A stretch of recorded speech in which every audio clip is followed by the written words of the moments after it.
मराठा आंदोलनाचे नेते मनोज जरांगे पाटील यांनी आंदोलनाबाबत महत्त्वाची भूमिका मांडली आहे। हे शांततेचं आंदोलन आहे, नेत्यांनीही मोठं मन दाखवावं असं म्हणत त्यांनी सर्व पक्षांच्या नेत्यांना संयम राखण्याचं आवाहन केलं। मराठा समाजाच्या मागण्या शांततेच्या मार्गाने मांडल्या जात असून सरकारनेही सकारात्मक भूमिका घ्यावी असे त्यांनी सांगितले। आंदोलनकर्त्यांनी संयम पाळावा आणि कुठलाही तणाव निर्माण होणार नाही याची काळजी घ्यावी असेही त्यांनी स्पष्ट केले।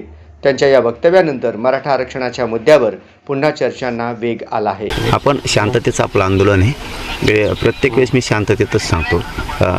माझ्या बांधवांना सगळ्याला सांगितलेलं की आपल्यात खूप क्षमता आहे, असं कोणी करू नये। पण आता कोण आहेत समोरचे हे पण माहीत नाही। एखाद्या वेळेस लय अवघड असतं हे राजकारणातसुद्धा एखाद्या वेळेस माणसं असं काही करताय, परंतु कोणी बांधव असतील तर एखाद्या दिवस रागापोटी जरी बोलले असले, त्यांची जर भावना समाजाविषयी काही बोलण्याची झाली असेल तर एखाद्या दिवस नेत्यांनी बी मोठं मन दाखवायचं असतं। आपलंच पोरग आहे, पण करणाऱ्याने सुद्धा हे करू नये, कारण याचं समर्थन होणार नाही।